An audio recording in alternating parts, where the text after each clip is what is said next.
Hello दोस्तों, HDFC hybrid equity fund के बारे में वीडियो में हम बात करने वाले हैं, जहां पर ग्रोथ और स्टेबिलिटी दोनों आपको मिल सकती है। हम डिस्कस करेंगे इस फंड के बारे में। एग्रेसिव हाइब्रिड कैटेगरी को हम लोग सुनने वाले हैं और ये बहुत अच्छे से समझिएगा, क्योंकि इसी कैटेगरी के बहुत सारे दूसरे फंड्स हैं। तो आपके लिए कैटेगरी सही है या नहीं वो हम यहां पर जान सकते हैं।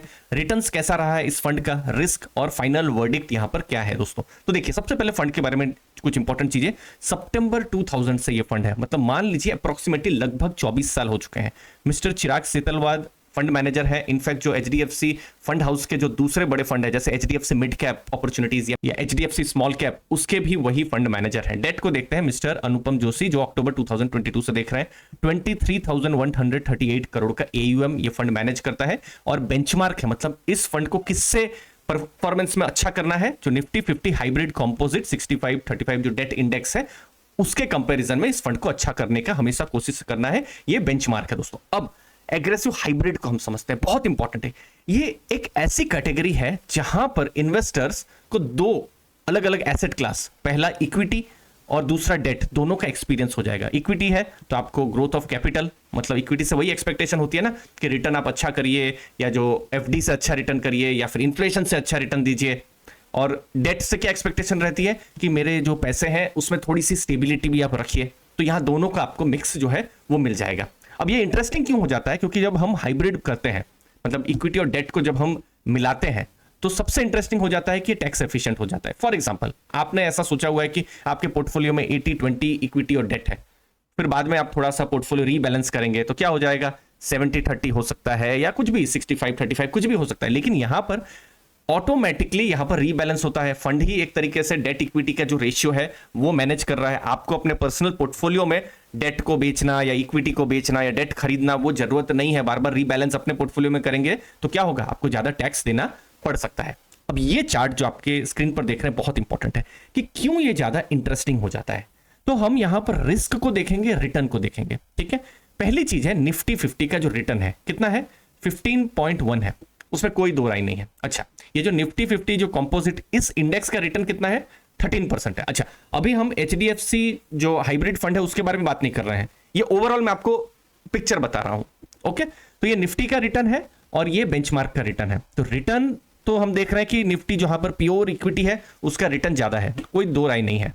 लेकिन इंटरेस्टिंग हो जाता है वोलेटिलिटी या जो स्टैंडर्ड डेविएशन है वो निफ्टी का कितना है, 13.5। इसका मतलब क्या है कि आपने जो 15% रिटर्न दिया है उसके लिए वोलेटिलिटी या जो रिस्क है वो ज्यादा रहा है। यहां रिटर्न हो सकता है 13% है, लेकिन वोलेटिलिटी भी कम है। ठीक है, अगर आप और कम रिस्क में जाएंगे, फॉर एग्जांपल जैसे निफ्टी इक्विटी सेविंग्स में जाएंगे, तो रिटर्न कम है, ठीक है, लेकिन वोलेटिलिटी भी कम है। अब यहां पर आप मुझे काउंटर जरूर कर सकते हैं कि ठीक है, वोलेटिलिटी को हम सह लेंगे, कोई बड़ी बात नहीं है, हमको तो रिटर्न से मतलब है, निफ्टी हमको 15% रिटर्न दे रहा है। तो ये डिपेंड करता है हर इन्वेस्टर के ऊपर। कुछ इन्वेस्टर्स ऐसा भी कह सकते हैं ना कि नहीं, मुझे थोड़ा कम रिटर्न चलेगा, लेकिन मेरे पोर्टफोलियो में बहुत ज्यादा उतार चढ़ाव नहीं चाहिए। तो उन इन्वेस्टर्स के लिए जो एग्रेसिव हाइब्रिड कैटेगरी है, बिल्कुल यहां पर लॉजिकल उनके लिए हो सकता है कि जहां पर उनको अपने पोर्टफोलियो बहुत ज्यादा शॉकिंग ऊपर नीचे नहीं चाहिए। जैसा अभी जून 4 को हमने देखा था, स्मॉल कैप्स 8-9% तक गिर गए थे। लेकिन आप अगर बैलेंस्ड या जो हाइब्रिड कैटेगरी के फंड्स देखेंगे तो आप देखेंगे रिलेटिवली उनका जो गिरना था बहुत ही कम था। अब इस फंड को समझते हैं। फंड में आप देखेंगे 65%, क्योंकि अब रूल ही है कि 65 to 80% इक्विटी होनी चाहिए। तो जनरली आप देखेंगे, जैसे सितंबर 2018 देखे, कोविड से पहले, ठीक है, 69% इक्विटी था। अब जब कोविड के टाइम में जब मार्केट बिल्कुल फॉल कर गया तो फंड मैनेजर देखिए 73-74% तक इक्विटी को ले गए थे। ठीक है, अभी कितना, ये मार्च का डेटा है, ठीक है, अप्रैल और मई का अभी आएगा, 69% अभी इक्विटी है। फिर बाकी का क्या है, डेट जो है 27-28 है। आप ऐसा मान के चल सकते हैं 65 से 75% इक्विटी अलग अलग टाइम में है, और जहां तक डेट की बात है हमको 20 से 30% अलग अलग टाइम में देखने को मिल रहा है। दोस्तों, अभी किस तरीके का पोर्टफोलियो है तो देखिए, अभी 67.4% इक्विटी है, मतलब 2/3 जो पोर्टफोलियो है, 2/3 ये इक्विटी में है। अच्छा, इक्विटी में भी कहां है, ऑलमोस्ट, मतलब जो 50% है वो लार्ज कैप है। मतलब आप मान सकते हैं कि अगर सिर्फ इक्विटी को देखें तो 3/4 ऑलमोस्ट 75% लार्ज कैप है, थोड़ा बहुत मिड कैप है और थोड़ा बहुत स्मॉल कैप है, मतलब लार्ज कैप फोकस्ड ये पोर्टफोलियो है। ठीक है, तो 67% अभी इक्विटी है, फिर 29% के आसपास में डेट है। अब डेट में कहां पर इन्वेस्टमेंट है, जैसे जीसेक है, अब ये बिल्कुल स्टेबल हो गए, फिर क्रेडिट में यस थोड़ा रिस्क यहां पर हो सकता है, लेकिन यहां पर हमको क्या देखना है, क्रेडिट रेटिंग क्या है। तो जो AAA क्रेडिट रेटिंग सबसे बेस्ट बोली जाती है तो वो है, और AA+ या उससे नीचे थोड़ा हाई रिस्क है, लेकिन यहां पर थोड़ा यील्ड भी आ सकता है, थोड़ा रिटर्न भी अच्छा आ सकता है, लेकिन वो है 1.2%। मतलब फंड मैनेजर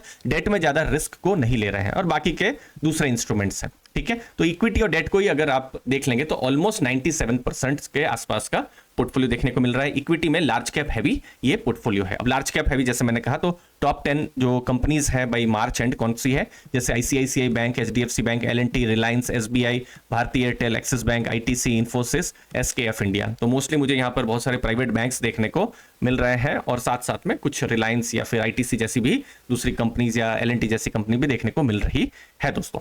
अब परफॉर्मेंस कैसा है, और यहाँ एक बहुत इंटरेस्टिंग चीज आपको मैं बताता हूँ। ये 5 ईयर का परफॉर्मेंस है। ओके, ये है एडिशनल बेंचमार्क, कितना है 14.93%। एडिशनल बेंचमार्क क्या है, निफ्टी 50।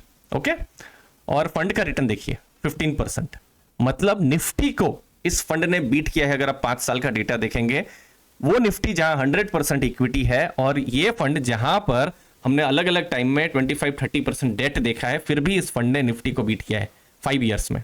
10 ईयर्स में क्या सिचुएशन है आप देखिए, निफ्टी 50 13.42% रिटर्न, और इस फंड का रिटर्न 14.83%। ये मेरे लिए भी बहुत बड़ा शॉक था जब ये मैं देख रहा था कि आप निफ्टी को आप यहां बीट कर पा रहे हो जहां पर टोटल इक्विटी है। तो एक मिथ भी थोड़ा सा बर्स्ट होता है। अगर फंड मैनेजर या फंड हाउस मजबूत हो और एग्रेसिव हाइब्रिड कैटेगरी में निफ्टी को भी बीट किया जा सकता है, जब आपके पोर्टफोलियो में ऑलमोस्ट 1/5 20-25% इवन 30% डेट हो, फिर भी आप प्योर इक्विटी को भी बीट कर सकते हैं। ये SIP का डेटा है, मैंने देखा। अब SIP जैसे फॉर एग्जांपल आप 10,000 की कर रहे हैं, तो जैसे 15 ईयर्स SIP आप करेंगे, जैसे 18 लाख रुपीस आपने इन्वेस्ट किया है, तो उसकी वैल्यू आज 58 लाख के आसपास में है। ठीक है, तो रिटर्न कितना आ रहा है, 14.44% आ रहा है। ओके, यहां पर अगेन एडिशनल बेंचमार्क 13.79%। और इनफैक्ट मुझे एडिशनल बेंचमार्क की तो बात ही नहीं करनी चाहिए, मुझे मेन जो बेंचमार्क है निफ्टी 50 जो हाइब्रिड कंपोजिट डेट जो 65-35 इंडेक्स है, उसकी एक्चुअली में बात करनी चाहिए। उसको तो ये फंड बहुत बड़े नंबर से बीट कर रहा है। यहां तो एडिशनल बेंचमार्क तो सिर्फ एडिशनल समझने के लिए है, उसको तो अपने मेन बेंचमार्क को भी बीट कर दे तो ठीक है। एडिशनल को अगर वो बीट नहीं भी कर पाता है तो भी चलेगा कि ठीक है, एडिशनल तो निफ्टी है, उसको तो बीट कर पाना मुश्किल, लेकिन उसको भी बीट कर रहा है। ये मुझे खासकर ज्यादा पॉजिटिव यहां पर लगा कि प्योर इक्विटी को भी ये फंड बीट कर पा रहा है जब हम लॉन्ग टर्म का बात करते हैं। ठीक है, हाँ, अब अलग अलग टाइम अगर देखेंगे, जैसे 5 साल की अगर SIP देखेंगे और 5 साल में देखेंगे, तो निफ्टी का 18.5 रिटर्न है या इस फंड का 17.12% रिटर्न है, तो वो सब चीज है। लेकिन कुछ कुछ टाइम में फंड ने निफ्टी को बीट किया, लेकिन अगेन निफ्टी से ज्यादा इंपॉर्टेंट हो जाता है आपने अपने बेंचमार्क को बीट किया है कि नहीं। तो बेंचमार्क को भी बीट किया है इस फंड ने। अब रिटर्न तो दे दिया, अब रिस्क की बात करते हैं, वोलेटिलिटी की बात करते हैं। तो वो हम किससे नापेंगे, स्टैंडर्ड डेविएशन से। अब स्टैंडर्ड डेविएशन जितना कम हो और कम स्टैंडर्ड डेविएशन में जितना ज्यादा रिटर्न मिले, वो हम लोगों को देखना है। तो मैंने HDFC की ही अलग अलग स्कीम्स का स्टैंडर्ड डेविएशन देखा, मे का जो डेटा था, और हमने देखने की एनालिसिस करने की कोशिश की। जैसे इनका स्टैंडर्ड डेविएशन 8.5 है। अब स्टैंडर्ड डेविएशन क्या होता है कि जो मीन है उससे रिटर्न कितना ऊपर नीचे हो सकता है। ठीक है, जैसे यहां पर आप देखेंगे HDFC स्मॉल कैप 15 है, तो जो मीन से रिटर्न जो है ऊपर नीचे यहां पर और ज्यादा हो सकता है, क्योंकि स्टैंडर्ड डेविएशन ज्यादा है। आपके जो ऑफिस के कुछ प्रैक्टिकल एग्जांपल्स आपको मैं समझाता हूं। सोच लीजिए 2 एम्प्लॉय हैं। अब जॉन और सारा जो है, आपने कुछ उनको काम दिया, तो जॉन ने सोच लीजिए कभी 5 मिनट्स में काम कंप्लीट किया, कभी 2 घंटे में उसने कंप्लीट किया, कभी 1 घंटे में उसने कंप्लीट किया, और हो सकता है कभी उसने 10 मिनट में भी कंप्लीट किया। तो एवरेज मान लीजिए आपने 2 महीना उसको काम दिया, अलग अलग काम दिए, तो एवरेज में उसने 30 मिनट में काम कंप्लीट किया है, लेकिन कभी 5 मिनट भी लगाए हैं, कभी 1 घंटा 2 घंटा भी लगाया है। सारा की जब हम अगर बात करें तो उसने कभी कभी 25 मिनट में काम कंप्लीट किया, कभी 30 मिनट्स में कंप्लीट किया, कभी 35 मिनट्स में कंप्लीट किया। तो एवरेज अगर आपने देखा तो उनके केस में भी 30 मिनट्स में उन्होंने 2 महीने में आपने देखा कि काम कंप्लीट यहां पर हुआ है।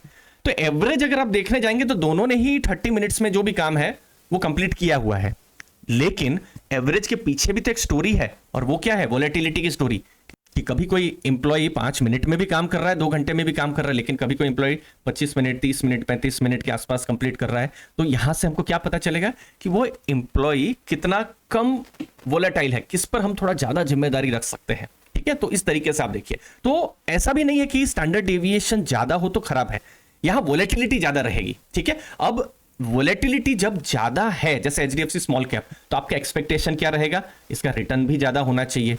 तो जैसे HDFC हाइब्रिड को HDFC स्मॉल कैप से जब हम कंपेयर करेंगे तो एक्सपेक्टेशन हमेशा यही रहेगा कि HDFC स्मॉल कैप का रिटर्न ज्यादा होना चाहिए। ठीक है, अब इसका मतलब ये नहीं है कि ज्यादा जो स्टैंडर्ड डिविएशन है उन कंपनीज को आप या उन म्यूचुअल फंड्स को आपको कंसीडर नहीं करना है, लेकिन एक्सपेक्टेशन रखनी है कि ठीक है, आपका अगर स्टैंडर्ड डिविएशन ज्यादा है आप रिटर्न भी ज्यादा कमा के दो। अब फॉर एग्जांपल कोई ऐसी स्कीम आ गई जहां पर 8.5 जैसे HDFC हाइब्रिड का ही है, और दूसरी स्कीम सोच लीजिए 13-14 का फॉर एग्जांपल मान लीजिए कि उसका स्टैंडर्ड डिविएशन है, दोनों का रिटर्न सेम है, तो इसका मतलब क्या हुआ कि HDFC हाइब्रिड ज्यादा अच्छा है। ठीक है, तो इस हिसाब से आप देखिए, तो ये अलग अलग स्कीम्स हैं और ये स्कीम्स में यही देखना है, ये एक्सपेक्टेशन रहेगी कि HDFC हाइब्रिड से ज्यादा रिटर्न जो है उनका आना चाहिए, क्योंकि इनका जो वोलेटिलिटी है, जो ज्यादा रिस्क जो है वो ज्यादा प्रोवाइड कर रहे हैं या वो ले रहे हैं। अब फंड के बारे में हम लास्ट में बात करते हैं। लॉन्ग टर्म डेटा है, क्योंकि 23-24 ईयर्स यहां पर हो गया है। कुछ टाइम में हमने देखा है कि निफ्टी को भी बीट किया हुआ है, अपने जो बेंचमार्क है उसको तो बीट किया ही है, निफ्टी को भी बेंचमार्क की जो एडिशनल बेंचमार्क है उसको बीट किया है, वो एक एडिशनल सरप्राइज जैसा है। फंड मैनेजर स्ट्रांग है, क्योंकि मिस्टर चिराग सेतलवाद मिड कैप स्मॉल कैप को भी देखते हैं, दोनों ही लॉन्ग टर्म के फंड है और उनकी भी एक सक्सेस स्टोरी रही है। स्टीम जो है वो स्ट्रांग है, फंड हाउस यहाँ पर मजबूत है, यहाँ पर हमको देखने को मिल रहा है। फिर डेट जो है, जो कि इस फंड का एक इनबिल्ट फीचर है या इस कैटेगरी का इस इनबिल्ट फीचर है, तो उससे थोड़ी स्टेबिलिटी भी मिल सकती है। दोस्तों क्या क्या अब भविष्य में देखना है, अभी तो ठीक ठाक दिख रहा है, लेकिन मार्केट अलग अलग साइकिल से भी गुजरती है, तो डायनामिक एलोकेशन किस तरीके से चेंज हो रहा है, या फिर फंड मैनेजर की स्ट्रेटेजी या रिस्क मैनेजमेंट में क्या चेंज हो रहा है, वो हमको देखना आने वाले टाइम में देखना रहेगा। तो आपके जो भी एडवाइजर्स हैं वो आपको गाइड कर सकते हैं कि क्या ये फंड आपके लिए सही है या नहीं है, क्योंकि जो बहुत सारे लोग इस वीडियो को देख रहे होंगे तो सबका रिस्क अलग हो सकता है, सबका एक्सपेक्टेशन अलग हो सकता है, डेमोग्राफिक्स अलग हो सकती है, तो आपको उनको पूछना है कि फंड आपके लिए ठीक है या नहीं। अब एग्रेसिव हाइब्रिड इस कैटेगरी पर हम थोड़ा बात करते हैं कि ये किन इन्वेस्टर्स के लिए थोड़ा लॉजिकल हो सकता है। सोच लीजिए बिल्कुल यंग प्रोफेशनल है आप, आपका इक्विटी में ज्यादा एक्सपीरियंस नहीं है और इक्विटी में आप इंटर करना चाहते हैं, थोड़ा घबरा रहे हैं, तो मे बी आप इस कैटेगरी के थ्रू में इंटर कर सकते हैं। और एग्रेसिव हाइब्रिड ही क्यों, बैलेंस्ड एडवांटेज जो कैटेगरी है उसके थ्रू में भी आप इंटर कर सकते हैं धीरे धीरे करके। अच्छा, सोच लीजिए आप रिटायरमेंट को अप्रोच कर रहे हैं, एज अभी 55, 58, 60 के आसपास में है, अब आपको रिस्क कम लेना है, पोर्टफोलियो में इक्विटी टोटल रहेगा, और सोच लीजिए इक्विटी मार्केट रिटायरमेंट के टाइम में अचानक से थोड़ा सा गिर गई तो पोर्टफोलियो में फर्क पड़ सकता है। अभी आपको कम रिस्क लेना है तो आपके लिए ये जो है एग्रेसिव हाइब्रिड कैटेगरी, अब मैं कैटेगरी की बात कर रहा हूं, फंड की बात नहीं, तो ये आपके लिए ठीक हो सकती है। मॉडरेट रिस्क टेकर है और आप ऑटोमेटिक एसेट एलोकेशन चाहते हैं। बहुत सारे जैसे इन्वेस्टर होते हैं वो कहते हैं कि मेरे पोर्टफोलियो में 75-25 या 70-30 का डेट इक्विटी होना ही चाहिए, तो वो डेट को कहाँ खरीदने जाएं अलग से। तो ये जो फंड्स जो है एग्रेसिव हाइब्रिड फंड्स जो है ऑटोमेटिक एसेट एलोकेशन कर देते हैं। नेक्स्ट चीज है, चूंकि यहाँ पर इक्विटी का एक बड़ा पोर्शन है तो 3 से 5 साल तो आपको प्रोवाइड करना ही है, ये आपका इन्वेस्टमेंट प्लान होना चाहिए। 2 महीने, 6 महीने, 1 साल के लिए आप खोज रहे हैं तो एग्रेसिव हाइब्रिड कैटेगरी आपके लिए सही नहीं होगी। भविष्य में आप SWP या जो मंथली इनकम है, क्योंकि SWP पर आजकल बहुत चर्चा होती है कि रिटायरमेंट के टाइम में मुझे कुछ हर महीने कुछ पैसे मिलते रहे, तो एग्रेसिव हाइब्रिड और जो दूसरी भी हाइब्रिड कैटेगरीज हैं ये आपके लिए वैल्यू ऐड कर सकती है। तो इन सब चीजों को आपको ध्यान में रखना है। अपने फाइनेंशियल गोल्स को लेकर सीरियस हैं, गोल बेस्ड स्मार्ट इन्वेस्टिंग को आप समझना चाहते हैं, पर्सनलाइज प्लानिंग अपने इन्वेस्टमेंट की कराना चाहते हैं, सीरियसली कराना चाहते हैं, आपके कोई भी गोल्स हो सकते हैं, रिटायरमेंट, वेल्थ क्रिएशन, बच्चों की पढ़ाई, या फिर 2-3 साल में फॉरेन वेकेशन करना हो, या 2-3 साल में घर खरीदना हो, कोई भी आपका गोल हो और वो गोल को कैसे आप म्यूचुअल फंड्स के थ्रू में पा सकते हैं, इस पर मैं दीपक आपकी हेल्प कर सकता हूं, क्योंकि हम यहां पर पर्सनलाइज्ड सपोर्ट प्रोवाइड करते हैं। ये मेरा एमफी रजिस्टर्ड ये नंबर है, ये मेरा रजिस्ट्रेशन नंबर है, ये ऑनलाइन भी चेक किया जा सकता है। पास्ट में मेरा एक्सपीरियंस, मैं एक्स वेल्थ मैनेजर और बैंकर रहा हूं, बैंकर HDFC बैंक, फिर वेल्थ मैनेजमेंट मैंने जैसे आनंद राठी या एलारा कैपिटल में मैंने किया हुआ है पास्ट में, और अभी भी बहुत सारे HNI क्लाइंट्स को मैनेज किया है, और अभी भी बहुत सारे क्लाइंट्स हैं जो मेरे साथ जुड़े हुए हैं, उनका पोर्टफोलियो मैं मैनेज कर रहा हूं। और इतना मैं समझता हूं हर क्लाइंट यूनिक होता है, सबकी जरूरत यूनिक होती है, तो सबके लिए एक स्मार्ट और क्यूरेटेड प्लान होना चाहिए। वीडियो के डिस्क्रिप्शन में मैंने गूगल लिंक को प्रोवाइड किया है, इस गूगल लिंक को आप फिलअप कर सकते हैं और मैं या मेरी टीम में से कोई को रीच आउट करेगा और एक free personalise mutual fund consultation और गोल प्लानिंग पर हम डिस्कशन कर सकते हैं। अगर आप सीरियस हैं, चाहे आपके कोई भी गोल्स हो म्यूचुअल फंड के जो प्लानिंग को लेकर, तो ये सब सर्विसेज हम यहाँ पर प्रोवाइड कर सकते हैं। एक ही जगह में आपका सभी इन्वेस्टमेंट प्लान हो सकता है। दोस्तों आपकी सभी डिटेल्स को कॉन्फिडेंशियल भी रखा जाएगा। गूगल फॉर्म की जो लिंक है डिस्क्रिप्शन में आप चेक कर सकते हैं। मुझे उम्मीद है वैल्यू आपको जरूर मिलेगी इस कंसल्टेशन से। आपके कीमती समय के लिए बहुत बहुत धन्यवाद। थैंक यू दोस्तों।